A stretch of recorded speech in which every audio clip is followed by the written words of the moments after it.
Tax and spend Democrat is not just a pejorative anymore. Biden wants the federal budget to rise to $8.2 trillion. The progressive public finance model is about to collapse. Wilkow starts now.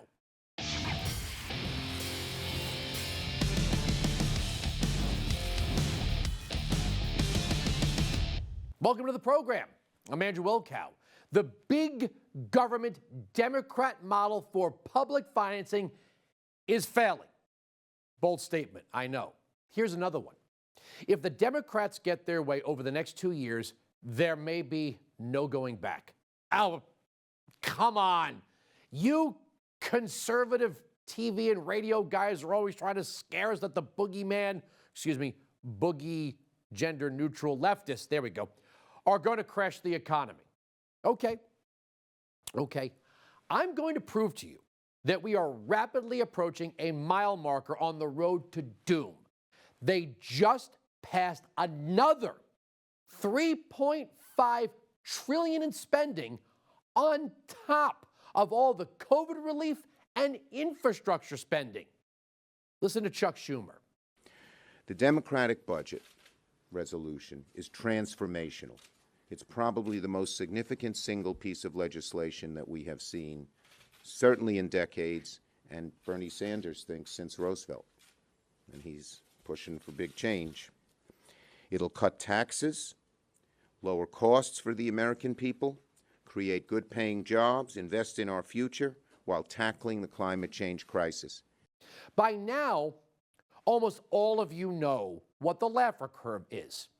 It's the point on a curve between 0% and 100% taxation, where taxes go from funding the legitimate functions of government to becoming, as Art Laffer put it, prohibitive. In other words, where taxes cause more problems in the economy than they could ever solve. So, for example, if a family's tax bill goes above a certain point and they eat less in restaurants or put off buying a new car, that costs the restaurant and the car dealership sales. Then those ripples work their way through the economy, through every level. Big business, small business, you name it. Usually, this results in revenue dropping for the businesses affected. Next, if there are fewer customers, there are going to be fewer hours needed to serve those customers. Then comes layoffs, and on and on and on and on. As this consequence takes hold, there is more demand for government spending, for welfare and the like, as the revenue to government is dropping. Now, why am I presenting this to you? Because the unstoppable force is getting closer to contact with the immovable object. Look, there are volumes and volumes of writings and videos all over the internet that cover this, the endless debate between progressives and conservatives, supposedly smart people. They're always telling us that all we need to do to reach salvation is to tax and spend, raise tax rates, and revenue will rise. Well, if that's the case, why wouldn't we just go ahead and tax our wealthiest citizens and biggest businesses to like 95%? I mean, imagine all of the gifts we could grant to ourselves and anyone who feels like crossing the border. I mean, free health care, free college, extremely subsidized housing. We would be awash in cash. We could afford it all. There'd be no limit to the progress we could make, right? Just ask the poster boy for all of this, Robert Reich. It's not social spending that's causing the federal deficit to soar. It's Republican tax cuts, especially on corporations and the wealthy. Look at the evidence. Of all 35 advanced economies, America's spending on social programs like Medicare, Social Security, and Medicaid is among the lowest, as you can see. Also, Americans pay into Social Security and Medicare throughout their entire working lives. The biggest reason America has the highest deficit relative to our total economy among all 35 advanced economies is because of a shortage of tax revenue. Of all these countries, we're bringing in the 5th lowest total revenue as a share of GDP. And why is that? Mainly because of Republican tax cuts on corporations and the wealthy. Notice he doesn't tell you anything about the countries that don't have open borders and almost 50% of their people not paying any taxes anyway. The standard federal budget over the past decade's been about $4.1 trillion, with give or take $1 trillion in deficit spending baked in. Now the Democrats want the budget to rise to $8.2 trillion. Headline Bloomberg, Biden's budget would raise an annual spending to $6 trillion. Quote, spending would rise to $8.2 trillion by 2031, while the federal debt would rise to 117% of gross domestic product over the next decade. Like most presidential budgets, the documents released Friday will be largely aspirational. Democrats hold only narrow majorities in the House and Senate, and lawmakers from both sides of the aisle have made clear they're unlikely to adopt Biden's proposals in full. If they get their way, double the budget. Double. Now, according to Reich, we just need to take more and take more and more, and poof, we've got all the revenue we need. Raising taxes will never, ever have negative consequences, never. I'll make this easy. So easy. Even if first semester budding leftist college kid could understand. Until the next lockdown comes, and who knows, by the time you watch this, we may be back in detention, but until the next lockdown comes, we have been getting back to the business of going to concerts, music festivals, sporting events, and movies. In the theaters. Okay, so a tax on big business will have no effect on sales, revenue, and jobs. That's the theory, correct? Okay, so let's levy a $200 per ticket tax on any concert in a venue that holds over 300 people. We are not cruel. We're not going to go after the emerging and independent artists in this exercise. Same for all major sporting events. Same for any movie that opens in more than 30 cities. Why not? Why not? Stadium-filling pop singers are super rich. Same for professional athletes and film stars. They could afford it. Now, what would the average ticket price look like after that? Would the price go up, down, or stay the same? Oh, you mean the ticket price would have to go up to compensate for the taxes? Well, what would happen if lots of people stopped buying those tickets? Rubbish, Reich would say. That won't happen. That's exactly what would happen. That would be crossing that line where taxes can be absorbed to run the legitimate functions of government, and what would then be prohibitive. We have already spent trillions and trillions of dollars on so-called COVID relief, where so much of the spending had absolutely nothing to do with the China virus whatsoever. Now the Democrats want to spend even more and get this grant for every worker 3 months of paid leave, 90 days, no work. Paid for by who? Well, whoever's still working, I guess. I know I sound evil here, but you have to read the fine print and listen to the Democrats in their own words. Headline, Senate Dems eye dramatic expansion of paid leave in human infrastructure bill. Quote, the proposal is a key feature of the administration's $3.5 trillion package that Democrats plan to take up as soon as the Senate completes action on a more traditional infrastructure spending bill. Under President Biden's plan, the government would spend $225 billion to pay workers 2/3 of their regular pay while taking time off to care for a newborn or adopted baby, deal with a serious illness, or care for sick family members. Workers could also get paid time off to deal with being the victim of domestic violence or sexual assault, or the loss of a loved one. The new government program would pay up to $4,000 a month. Okay, they passed that bill. But define loved one. Do you actually have to love them? Do we prove that you... How much love do they have to have for you, or you for them? Do we have any definitions for these things, any parameters? Could this be every year, alternate years? We don't know. Do we get 3 months paid vacation to care for everyone we love? Again, is there proof that said worker loves this person? I don't mean to be insensitive, but can anyone just claim to be a victim of sex assault and get off work for 3 months? Does there have to be a conviction? We have taken violent rape and put it in the same basket as offensive jokes in the workplace, all under the umbrella of sexual misconduct. believe all victims? 90 days, paid. This would take millions and millions of people out of the workforce a quarter of the year every single year at the cost of $4,000 per month. That's 12 grand.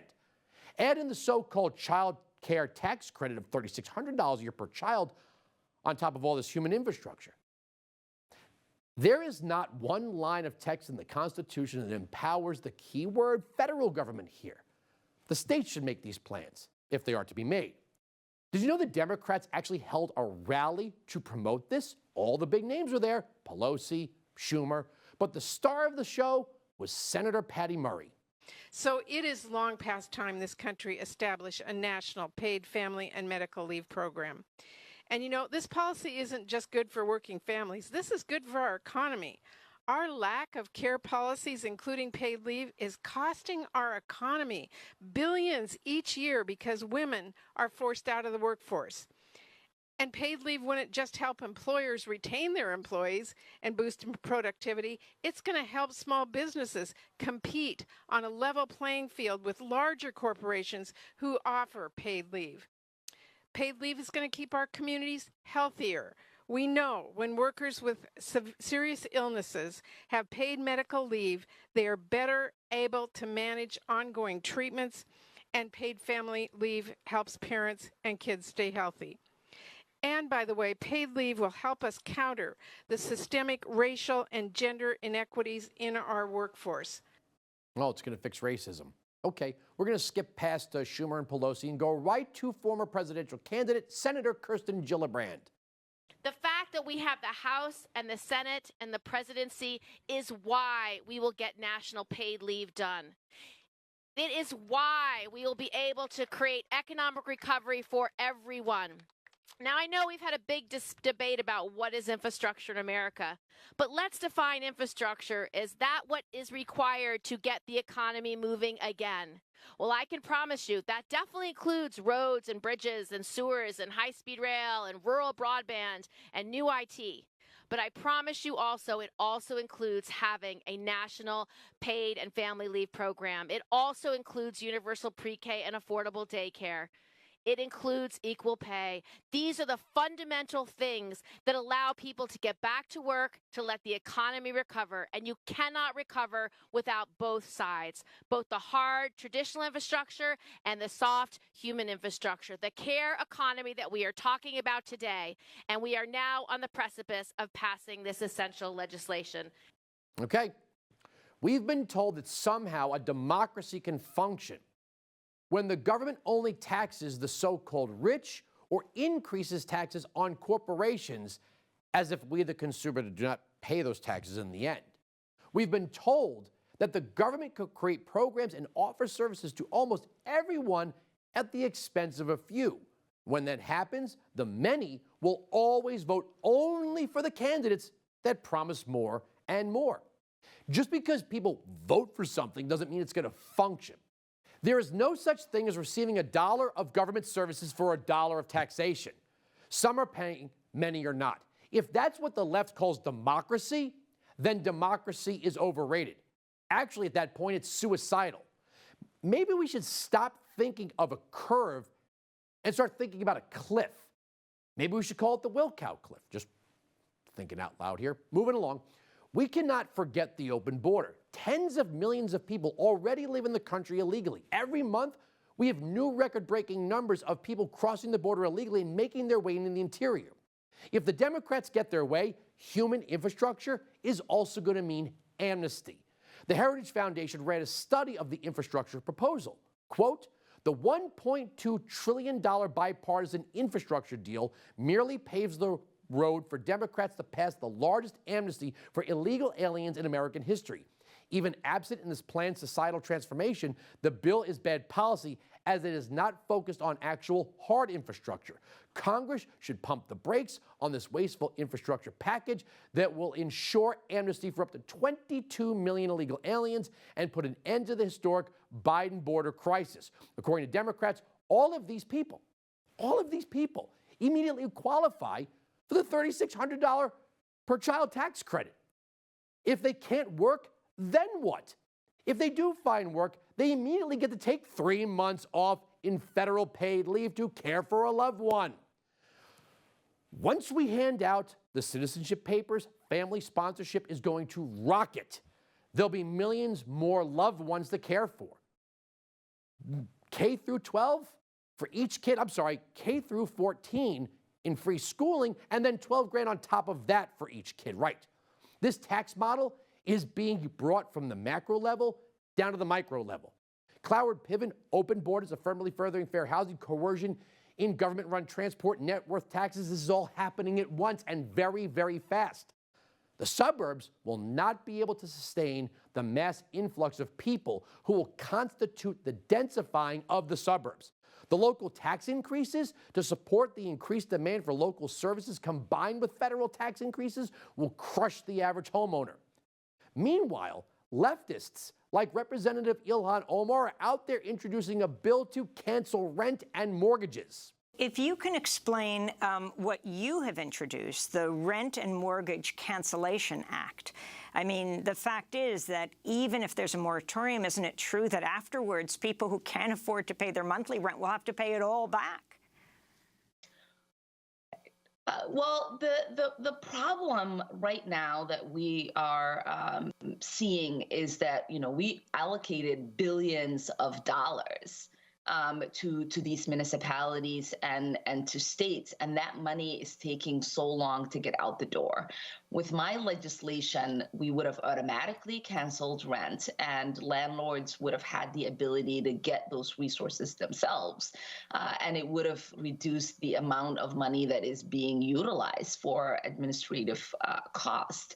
The backlog and the slow process that we are seeing right now is due to the fact that there are, in some cases, pages and pages long paperwork that people have to do. And there are a lot of people who still are not aware that they can access this money.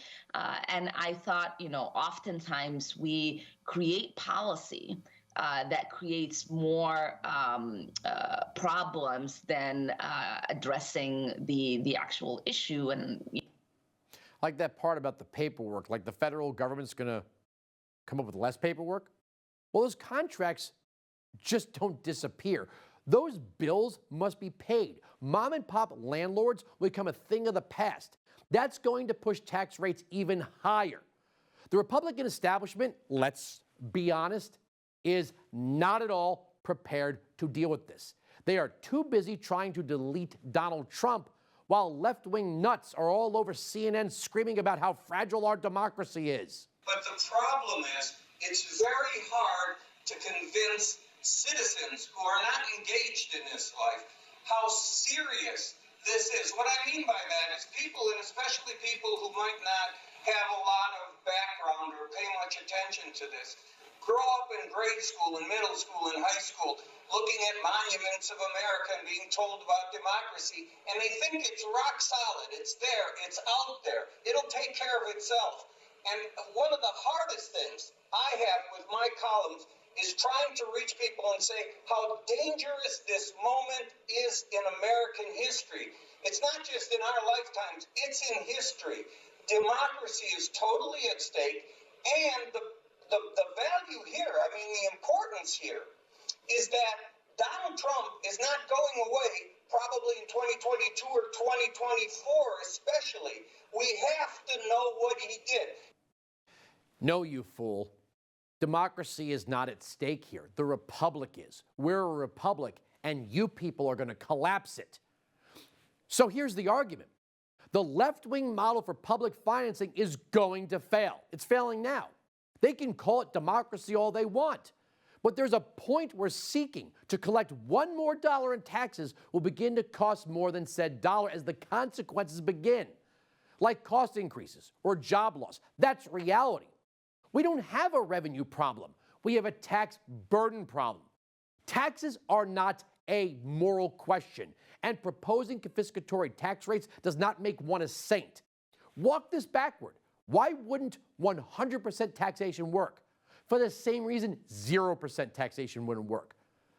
So there is, for lack of a better way of saying it, a sweet spot.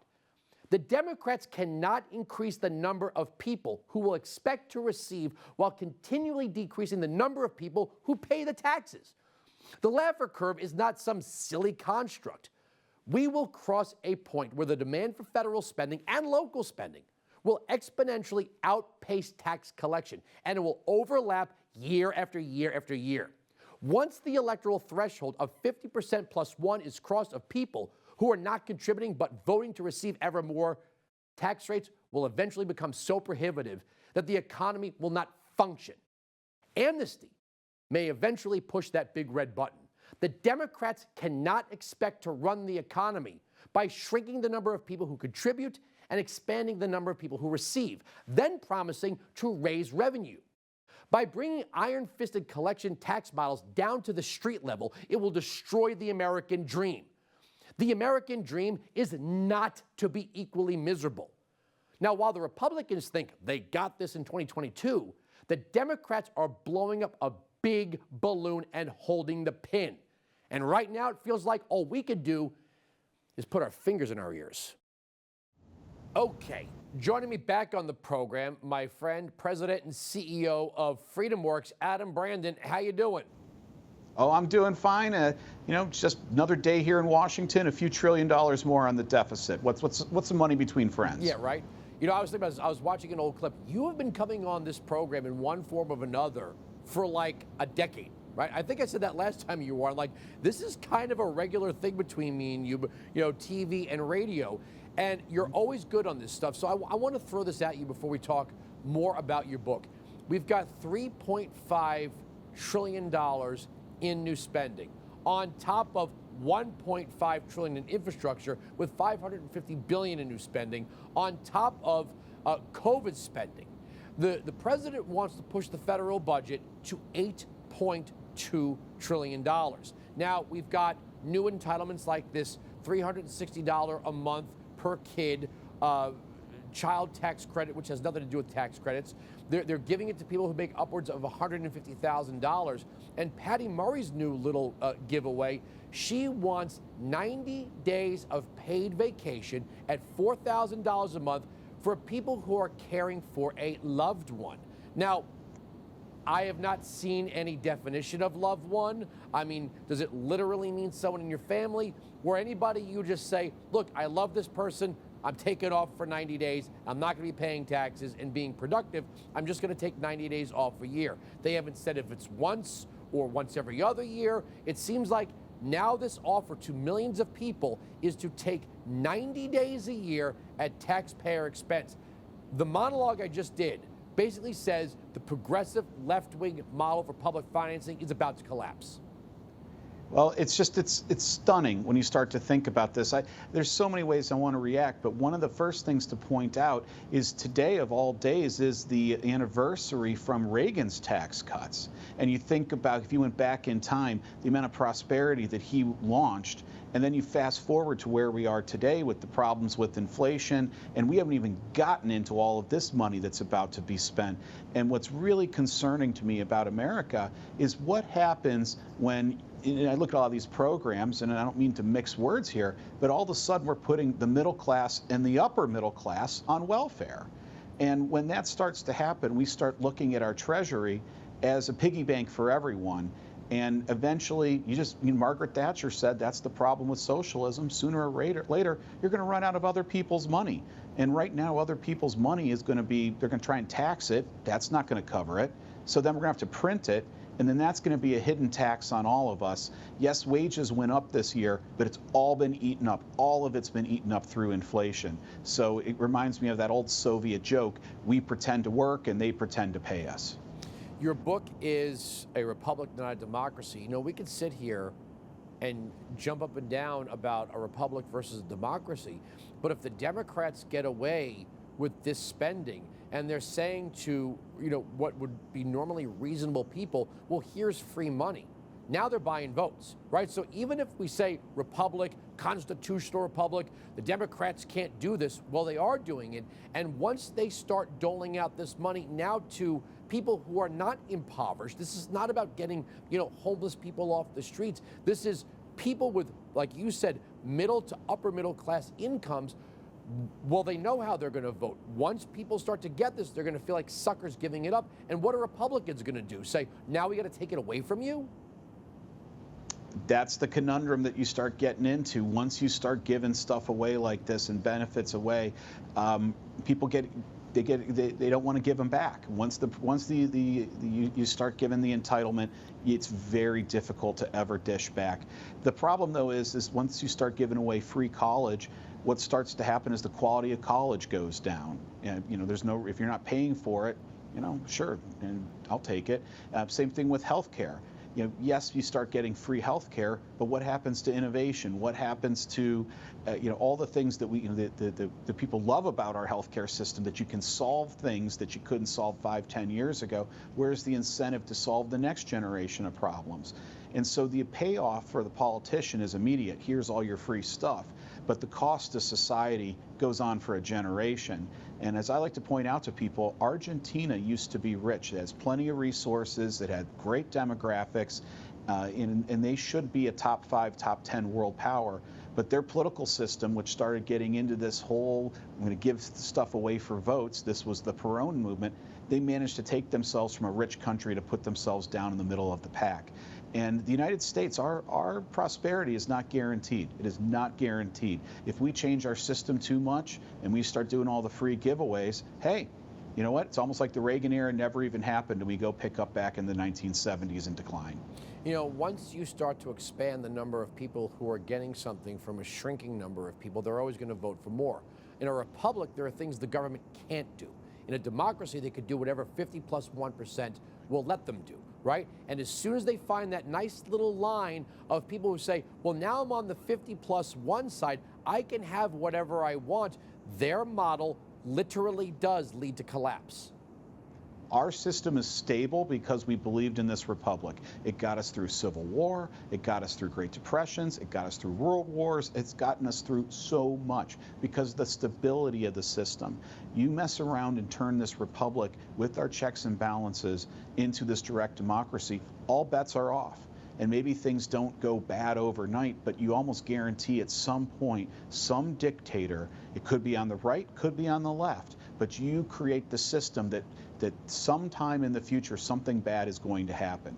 With the republic, you guarantee with those checks and balances, no matter how out of control one branch of government gets, you have other branches that can check it. You have the states that can check the federal government. You have New York's economic power that can check Washington, D.C.'s economic power or political power. So you remove all of those checks and balances, it's just a matter of time before something really regrettable happens. And history will look back at this moment as this is the moment that we either decided to recommit to our republic or go on this incredible experiment that now that I've got a young child, I really hope it's not something he has to see in his lifetime. All right, so let's talk about young voters. Like I said, you've been coming on this program for about a decade. I had hair and everything else when I started coming on the program. You look at some of the little kids that were little kids when we first started talking, now they're young adults.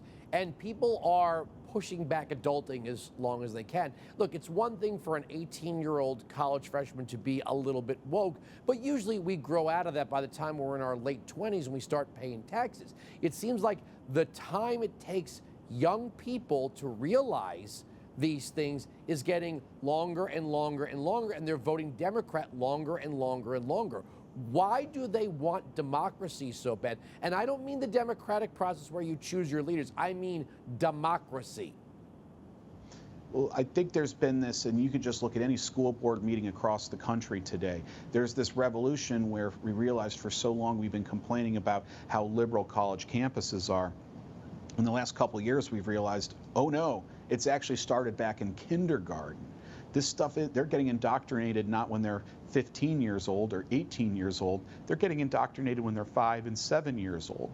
And if you look at, people like to make jokes about how liberal the millennial generation is.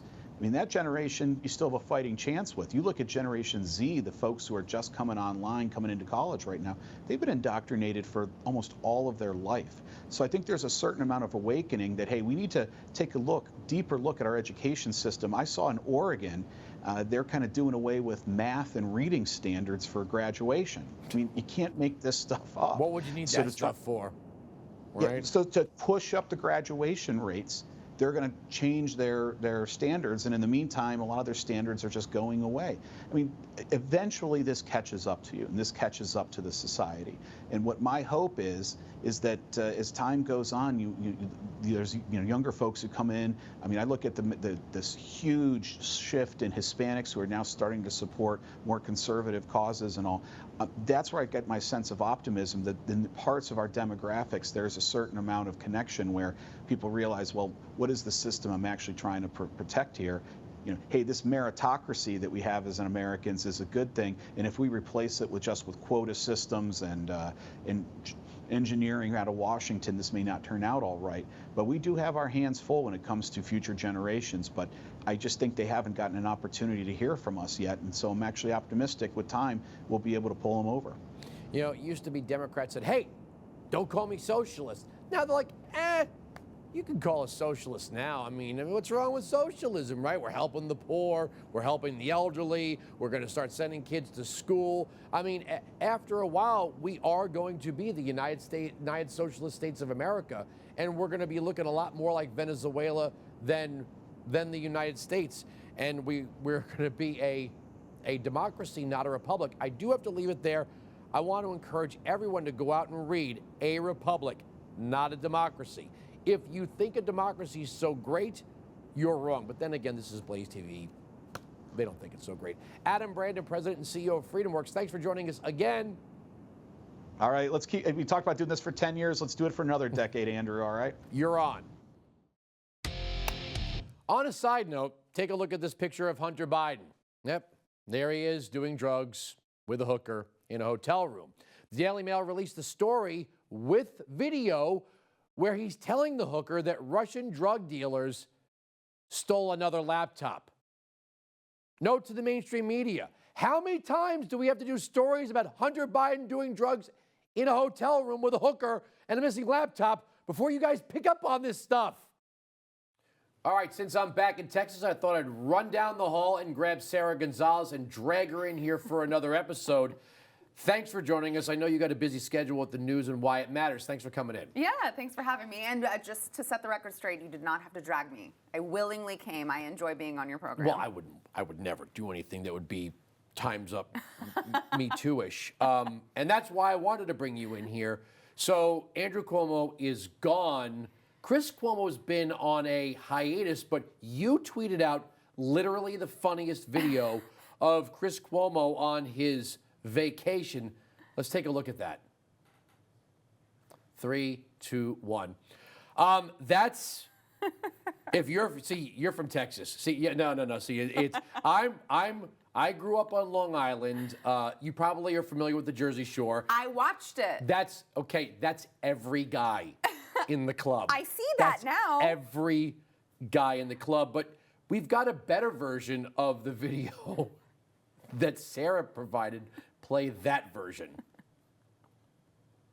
3, 2, 1. All right, that's way better and way cuter. Thank you. And probably the ladies are going to like it a lot more. Yeah, I have to say, I think he's got the moves. My 10-month-old already has the moves way better than Chris Cuomo. His journalistic credibility is done for. CNN made a mockery out of itself with first the Cuomo Bro Show, then ignoring the executive order. They got 15,000 people killed. They ignored all of the scandals around Andrew Cuomo until the butt grabbing came out. And I'm not trying to downplay, right? But there was no believe all women, believe all survivors. And one of the angles I wanted to get you on was the fact that Andrew Cuomo's biggest defender, or should I say the person that led the smear campaign against some of these women, was Roberta Kaplan of Time's Up. I mean, isn't your job to protect these women? You had one job. Yeah, you had one job, but unfortunately, these women, I don't think that you can find anything that makes it more indicative that these women who head all of these organizations don't actually care about other women. They don't care about what they profess to care about. And you see that with Roberta Kaplan. You've seen that with countless other women who claim to be #MeToo, #BelieveAllWomen, and then when it comes down to it and a Democrat gets accused, all of a sudden they're not to be believed. Let's ruin their credibility. Let's smear them. Remember the hit job that they did on Tara Reid when she accused Joe Biden, which I believe was a credible accusation to at least look into, right? And she got smeared as well. So we see time and time again, if there is a D after your name, you somehow get a free pass. All right, let me take a hard right turn, as it would be. Conservative women are always portrayed as mindless and sellouts to the feminist movement. Yet, some of the most disgusting men in politics have had women, dare I call them feminists, protecting them. Hillary Clinton, Juanita Broaddrick tells the story that when she accused Bill Clinton of rape, it was Hillary Clinton who cornered her at a fundraiser. Gloria Steinem is the one that wrote the op-ed smearing Monica Lewinsky. We saw this with Ted Kennedy and so many other men. Now it's Andrew Cuomo. His biggest defenders, I can't believe I'm going to say this.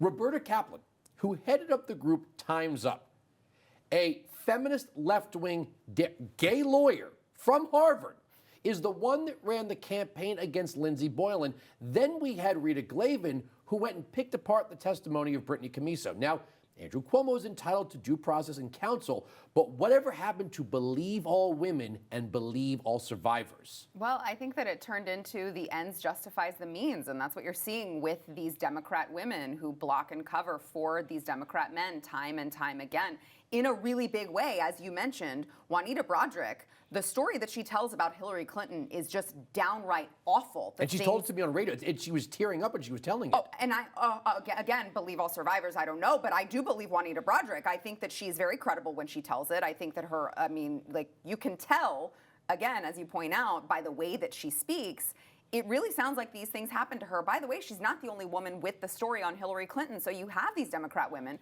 who are just downright awful to the women that they say should be believed. But at the end of the day, if the Democrat men are pushing forward this same agenda that these women want them to push forward, it doesn't matter. They're willing to block and cover because the ends justify the means. Andrew Cuomo might be in the hindsight, but one of the more shocking, we didn't see any pink vagina hats, right? There was no pink vagina hats. And thank God for that. Again, no believe all women, no believe all survivors, but it was considered victim shaming when a federal prosecutor was brought in to question Christine Blasey Ford because her allegations were 35, 36 years old, going back to a high school keg party.